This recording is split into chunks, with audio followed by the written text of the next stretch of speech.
പ്രിയപ്പെട്ട കൂട്ടുകാരെ, ഇന്ന് ഞാൻ നിങ്ങൾക്ക് വേണ്ടി അവതരിപ്പിക്കുന്നത് എച്ചുമുക്കുട്ടിയുടെ അത്രയും കാലമായിരുന്നത് എന്ന ഒരു ചെറിയ കഥയാണ്. അത്രയും കാലം ആയിരുന്നത്. ടീച്ചർ ജോലിയിൽ നിന്ന് പിരിഞ്ഞിട്ട് 15 വർഷമാകുന്ന ദിനമായിരുന്നു അത്. ജോലിയിൽ നിന്ന് പിരിഞ്ഞത് ഓർക്കുമ്പോഴെല്ലാം കടുത്ത വിഷാദം അവരെ ആകമാനം വന്ന് പൊതിയാറുണ്ട്. എന്നുവെച്ചാൽ അതുവരെ ആരും ജോലിയിൽ നിന്ന് പിരിഞ്ഞിട്ടില്ലേ എന്ന് ചോദിക്കാൻ വരട്ടെ. നമ്മളെപ്പോലെ കുടുംബവും കുട്ടികളും പ്രാരാബ്ദവും ഒന്നും അവർക്കുണ്ടായിരുന്നില്ല. അതുകൊണ്ട് അവർ ഒരു മുഴുവൻ സമയ ടീച്ചറായിരുന്നുവല്ലോ. സ്കൂളിൽ അവർ എന്നും പോയി ഭംഗിയായി പഠിപ്പിച്ചു. മറ്റ് ടീച്ചർമാരെ പോലെ ഭർത്താവിനും കുട്ടികൾക്കും വേണ്ടി അവധിയെടുക്കേണ്ട ഒരു കാര്യവും അവർക്കുണ്ടായിരുന്നില്ല.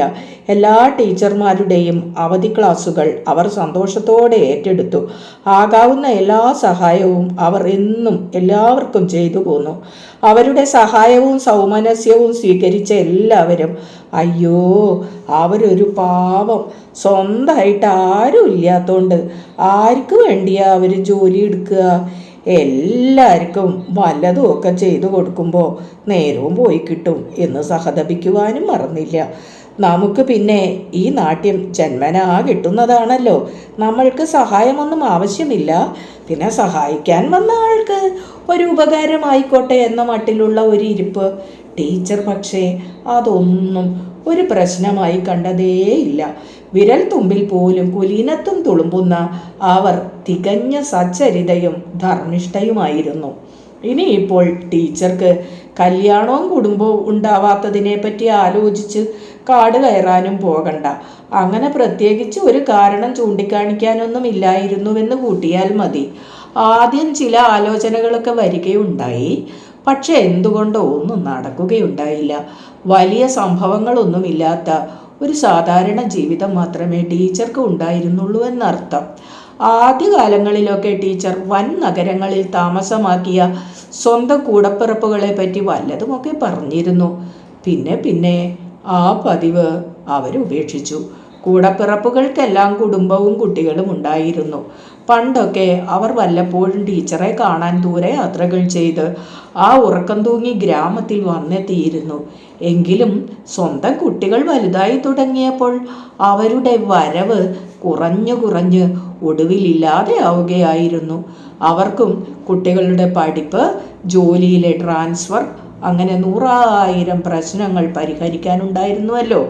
കാലം പോകെ അവർക്കും വാർദ്ധക്യം ബാധിച്ചു. അവരും സ്വന്തം മക്കളുടെ ആശ്രയത്തിലായി മാറി. എല്ലാത്തിനും പുറമെ വൻ നഗരങ്ങളിൽ പാർത്ത് അവരൊക്കെയും അതത് നഗരവാസികളായി മാറുകയും ചെയ്തു. ആ ഉറക്കം തൂങ്ങി ഗ്രാമം അവർക്ക് തികച്ചും അനാകർഷകമായി തീർന്നു. ടീച്ചർക്കും കൂടപ്പിറപ്പുകൾക്കും തമ്മിൽ ഒരു വഴക്കോ വൈരാഗ്യമോ ഒന്നുമില്ലായിരുന്നു കേട്ടോ. പാതയോരത്ത് പൂക്കാതെയും തളിർക്കാതെയും എന്നാൽ പട്ടുപോകാതെയും നിൽക്കുന്ന കുറ്റിച്ചെടിയെ പോലെ ഒരു ജീവിതമായിരുന്നു ടീച്ചറുടേത്. സ്കൂളിലെ ജോലിയും സ്വന്തം വീട്ടിലെ ജോലിയും തീർന്ന് മിച്ചം വരുന്ന സമയം ടീച്ചർ ദേവദർശനം ചെയ്തു. മഹിളാ സമാജത്തിലും ഗാന്ധി നൂലുനൂൽപ്പ് കേന്ദ്രത്തിലും പോയി. ഗ്രാമത്തിലെ വായനശാലയിൽ ചെന്ന് പുസ്തകങ്ങൾ കൊണ്ടുവന്ന് വായിച്ചു. പുരാണ ഗ്രന്ഥങ്ങളും ബംഗാളി നോവലുകളുടെ വിവർത്തനങ്ങളുമായിരുന്നു ടീച്ചർക്ക് പഥ്യം. കൈയും കഴുത്തും കണ്ണും തളരുവോളം സാരികളിൽ ചിത്രത്തുന്നൽ ചെയ്ത് പലർക്കു സമ്മാനിച്ചു. തൻ്റെ കൊച്ചു പുരയിടത്തിൽ പൂച്ചെടികൾ നട്ടുവളർത്തി. പൂക്കളും അവർ എല്ലാവർക്കുമായി പങ്കുവച്ചു. അന്ന് രാവിലെ ജോലിയിൽ നിന്ന് പിരിഞ്ഞു പോന്ന ദിവസത്തെക്കുറിച്ച് പതിവുള്ള വിഷാദഭാരത്തോടെ ഓർമ്മിച്ചുകൊണ്ടാണ് ടീച്ചർ അരിയിലെ കല്ല് പെറുക്കിക്കൊണ്ടിരുന്നത്.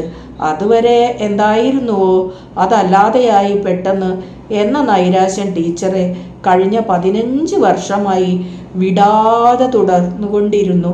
ടീച്ചർ എത്രമാത്രം ഒരു ടീച്ചറായിരുന്നു എന്ന് അറിയാൻ പറ്റാത്തവർക്ക് അവരുടെ ഈ വിഷമം എങ്ങനെയാണ് മനസ്സിലാവുക? അപ്പോഴായിരുന്നു ഇലക്ട്രീഷ്യൻ പ്രഭാകരൻ ഒരു പാസ്പോർട്ട് അപേക്ഷയുമായി കയറി വന്നത്. ടീച്ചർ മുറം നീക്കി വെച്ച് നിറഞ്ഞ സൗഹാർദ്ദത്തോടെ ചിരിച്ചു. വാ വാ പ്രഭേ, എന്താ വിശേഷിച്ച്? ഈ അപേക്ഷ ഒന്ന് പൂരിപ്പിക്കണം ടീച്ചറെ. ഞാനും കടൽ കടന്ന് ദുബായി ഒക്കെ ഒന്ന് പോയി വരാം. എനിക്ക് 4 കാശുണ്ടാവണ്ടേ? എന്നും ഇങ്ങനെ അരിഷ്ടിച്ചു കഴിഞ്ഞ് എനിക്ക് മടുപ്പായി ടീച്ചറേ. എല്ലാവരും നന്നായി കാണാൻ മാത്രം ആഗ്രഹിക്കുന്ന ടീച്ചർക്ക് സന്തോഷമല്ലേ ഉള്ളൂ പ്രഭാകരനെ സഹായിക്കുവാൻ. അപേക്ഷ പൂരിപ്പിച്ചു കഴിഞ്ഞപ്പോൾ ടീച്ചർ ഒരു പാത്രം സംഭാരം കൊണ്ടുവന്ന് കൊടുത്തു. അയാൾ ഗിള് ഗിള് ശബ്ദത്തോടെ അത് കുടിക്കുന്നത് ടീച്ചർ കൗതുകത്തോടെ ശ്രദ്ധിക്കുകയായിരുന്നു. വീട്ടുമുറ്റത്ത് നിൽക്കുന്ന മൂവാണ്ടൻ മാവിനെ സൂക്ഷിച്ചു നോക്കിക്കൊണ്ട് പാത്രം തിരിച്ചേൽപ്പിക്കുമ്പോൾ അയാൾ ചിന്താധീനനാകുന്നത് ടീച്ചർക്കും മനസ്സിലായി. അല്പനേരം കൂടി ചെലവാക്കി ഇറങ്ങാൻ തുടങ്ങവേ പ്രഭാകരൻ പെട്ടെന്ന് പറഞ്ഞു, ഈ മാവ് ആളത്ര ശരിയല്ല ടീച്ചറേ. വയസ്സനായി, എപ്പോഴാ ഇടിഞ്ഞു പൊളിഞ്ഞു വണ്ടേൽ വീഴാന്ന് പറയാൻ പറ്റില്ല. പെരയിലേക്ക് ചാഞ്ഞിട്ടാ നിൽക്കണേ. ഇവനെ അങ്ങോട്ട് കാച്ചിക്കളയാ നല്ലത്. അയ്യോ, അത് വേണ്ട പ്രഭേ. എത്ര കാലായി ഈ മുറ്റത്ത് നിൽക്കണു. ഇതേവരെ ഒരു കൊമ്പും കൂടി വീണു ഉപദ്രവം ചെയ്തിട്ടില്ല. അതവിടെ അങ്ങോട്ട് നിന്നോട്ടെ. പ്രഭാകരന് ടീച്ചറുടെ നിഷേധം ബോധ്യമായില്ല. മാവിന് വയസ്സായിരിക്കുന്നുവെന്ന് നമ്മൾ കണ്ടറിയണ്ടേ? അതിങ്ങനെ കാണാതിരുന്നാൽ ആർക്കാണ് കേട്? ഞാനിതാ വീഴാൻ പോകുന്നുവെന്ന് വിളിച്ചു പറയാൻ മാവിന് പറ്റുമോ? ഇത്ര കാലം സ്കൂളിലൊക്കെ പഠിപ്പിച്ച ടീച്ചർക്ക് അറിവില്ലാണ്ടാവാൻ മാർഗമില്ല. പിന്നെ എന്തെങ്കിലും ഒരു കുഴപ്പമുണ്ടായാൽ ടീച്ചർ തന്നെ പരവശപ്പെടേണ്ടി വരൂ. ടീച്ചർക്കും ചെറുപ്പമല്ല, വയസ്സേറി വരികയാണ്. അങ്ങനെ പലതും അയാൾ ന്യായങ്ങളായി പറഞ്ഞെങ്കിലും ടീച്ചർ ഒട്ടും ഇളകിയില്ല. മാവ് മുറിക്കേണ്ടതില്ലെന്ന് ടീച്ചർ ഉറപ്പിച്ചു പറഞ്ഞു. തിരക്കൊന്നും ഇല്ലാണ്ട് നല്ലോണം ആലോചിച്ച് ചെയ്താൽ മതി ടീച്ചറേ എന്ന് യാത്ര പറഞ്ഞു പ്രഭാകരൻ പോയപ്പോഴാണ് ടീച്ചർ മൂവാണ്ടൻ മാവിനെ ശ്രദ്ധിച്ചു നോക്കിയത്. കാര്യം പ്രഭയോട് മുറിക്കേണ്ട എന്ന് പറഞ്ഞുവെങ്കിലും മാവ് പുരയിലേക്ക് വീഴാൻ പാടില്ല എന്ന് ടീച്ചർക്കറിയാമല്ലോ. മാവിന് വാട്ടമുണ്ടോ? മാവ് പുരയിലേക്ക് ചാഞ്ഞിട്ടുണ്ടോ എന്നൊക്കെ അവർ നോക്കാതിരുന്നില്ല. കുറച്ചു നേരം സൂക്ഷിച്ചു നോക്കിയിട്ട് ഏയ് ഒരു കുഴപ്പമില്ല എന്ന് ടീച്ചർ സമാധാനിച്ചു. എങ്കിലും അന്നത്തേതിനു ശേഷം എന്നും ടീച്ചർ മാവിനെ പ്രത്യേകമായി ശ്രദ്ധിക്കാൻ തുടങ്ങി. ടീച്ചറുടെ കൊച്ചു പുരയിടത്തിലാകെ തണുപ്പ് പരത്തിക്കൊണ്ട് നിന്ന ആ മാവിന് കുറച്ച് വയസ്സേറി എന്നത് ശരി തന്നെ. പക്ഷേ ആ മാവില്ലാത്ത വീട്ടുമുറ്റത്തെക്കുറിച്ച് ടീച്ചർക്ക് മാത്രമല്ല നാട്ടുകാർക്കും കൂടി ഓർമ്മിക്കാൻ പറ്റുന്നില്ലെന്നതാണ് സത്യം. മൂവാണ്ടൻ മാവാണെങ്കിലും അതെല്ലാ കൊല്ലവും ആരോ പറഞ്ഞു വെച്ചിട്ടുള്ളതുപോലെ കുറേശ്ശെ കായ്ച്ചു. എത്ര കുറവ് കായ്ച്ചാലും ടീച്ചർക്ക് അധികമാകും. ഒരാൾക്ക് തനിച്ച് എത്ര മാങ്ങ തിന്നാനാണ്? അതുകൊണ്ടെന്താ, ബാക്കി എല്ലാവർക്കും ആ മാങ്ങകൾ ഇഷ്ടം പോലെ കിട്ടിപ്പോന്നു.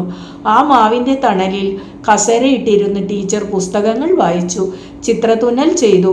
നല്ല പഴുത്ത മധുരമൂറുന്ന മാമ്പഴങ്ങൾ എല്ലാവർക്കും നിറഞ്ഞ സന്തോഷത്തോടെ നൽകി.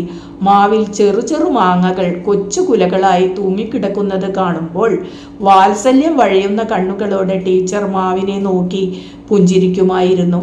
അങ്ങനെ ഒരു മാവിനെ വെറുതെ കാച്ചിക്കളയുകയോ? പാൽ കൊണ്ടുവരുന്ന തങ്കമ്മയായിരുന്നു അടുത്തതായി മാവ് വെട്ടിക്കളയണമെന്ന് ടീച്ചറോട് പറഞ്ഞത്.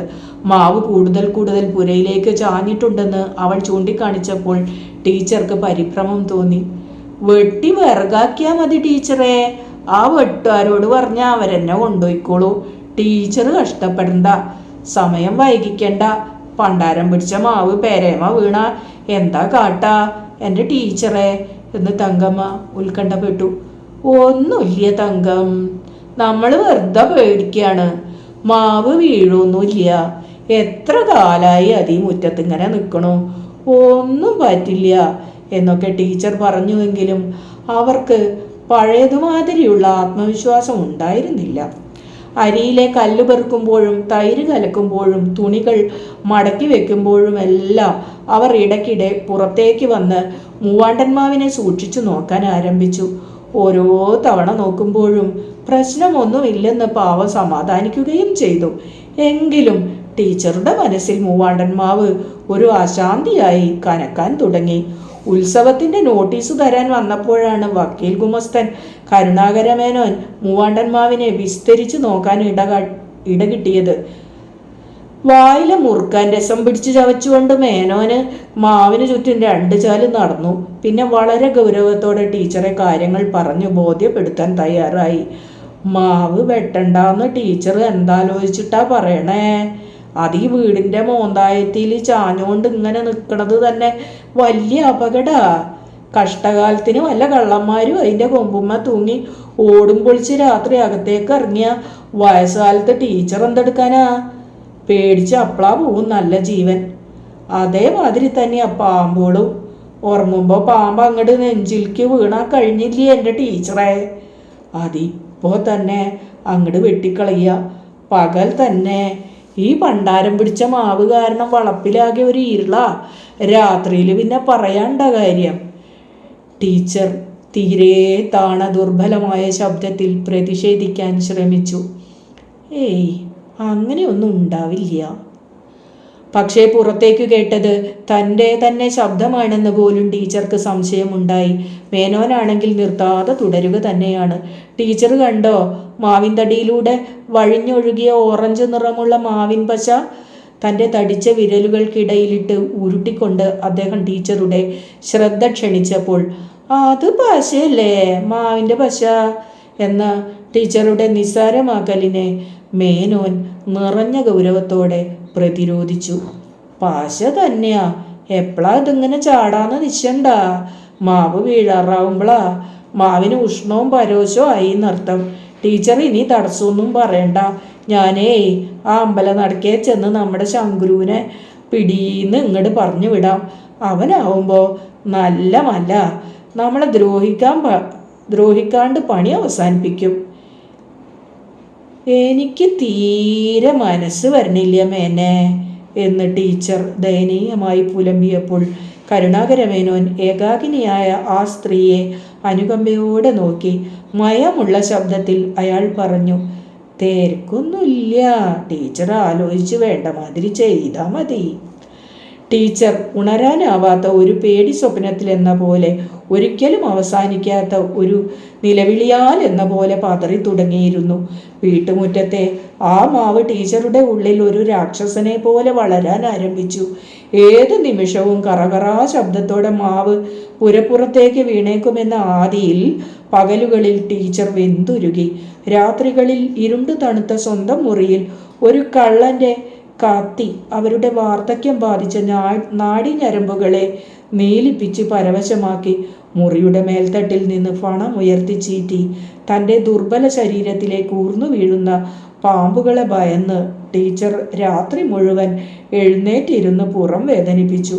എനിക്ക് പേടിയാവുന്നു എന്ന് പറഞ്ഞ് ചുമലിൽ ചാരാനോ നെഞ്ചിൽ മുഖം ഒളിപ്പിച്ച് തേങ്ങിക്കരയുവാനോ അവർക്കൊരു വഴിയുമില്ലായിരുന്നു. അപ്പോഴൊക്കെ കിട്ടുന്ന സമാധാനത്തെയും പിന്തുണയെയും കുറിച്ചൊന്നും ആ പാവത്തിന് അറിവുമുണ്ടായിരുന്നില്ല. അങ്ങനെ ഭയം കൊണ്ട് തകർന്നു പോയപ്പോഴാണ് ടീച്ചർ വേച്ച് അമ്പലനടയിലേക്ക് നടന്നത്. നാട്ടുപാതയിലെ കൂർത്ത കല്ലുകൾ അവരുടെ ചെരുപ്പിടാൻ മറന്ന ശോഷിച്ച പാദങ്ങളെ കുത്തി നോവിച്ചു. മേടസൂര്യൻ പഴക്കം ചെന്ന് അവിടെ മുടി കൊഴിഞ്ഞു പോയ ആ തലയോട്ടിയെ കുത്തി തുളയ്ക്കുകയും ചെയ്തു. കിതച്ചുകൊണ്ട് അമ്പലനടയിലെത്തിയ ടീച്ചർ അടഞ്ഞ ശബ്ദത്തിൽ ശങ്കുരുവിനെ അന്വേഷിച്ചുവെങ്കിലും പ്രയോജനമുണ്ടായില്ല. അടിയുറച്ച മാർക്സിസ്റ്റുകാരനായ അവൻ ഒരു മീറ്റിങ്ങിന് പോയിരിക്കുകയാണെന്നും തിരിച്ചു എത്തിയാൽ ഉടൻ വീട്ടിലേക്ക് പറഞ്ഞു വിടാമെന്നും വൈദ്യശാലയിലെ ഗോപാലൻ ടീച്ചർക്ക് ഉറപ്പ് കൊടുത്തു. പകൽ സമയം അത്രയും മാവിനെ ഉറ്റുനോക്കിക്കൊണ്ട് മുൻവശത്തെ വരാന്തയിൽ തളർന്ന കാൽവെപ്പുകളോടെ ടീച്ചർ നടന്നു. തൊണ്ട വരളുവോളം അർജുന ഫൽഗുന ജപിച്ചു. കൂണുപോലെ മുളച്ച ഭയം അമ്പലത്തിലെ ആലോളം ഉയരത്തിൽ വളർന്നപ്പോൾ ടീച്ചർ അകത്ത് പോയി കിടന്നു. അങ്ങനെയാണ് പിറ്റേന്ന് രാവിലെ മാവ് വെട്ടാൻ വന്ന ശങ്കുരുവിന് ഭയം കൊണ്ട് കണ്ണു തുറിച്ച് മരിച്ചു കിടക്കുന്ന ടീച്ചറുടെ ശവദാഹത്തിനായി ആ മരം മുറിക്കേണ്ടി വന്നത്. മൂവാണ്ടം മാവ് വെട്ടിമാറ്റിയപ്പോൾ തിളയ്ക്കുന്ന വെയിൽ ടീച്ചറുടെ കൊച്ചു വീട്ടിനെ തപിപ്പിച്ചു. പാതയോരത്ത് പൂക്കാതെയും കായ്ക്കാതെയും വളർന്നു നിൽക്കുന്ന കുറ്റിച്ചെടിയെ പോലെ വെയിലത്ത് തിളയ്ക്കുന്ന ഏകാന്തമായ ഒരു വീട്, ടീച്ചർ വിട്ടിട്ട് പോയ വീട്.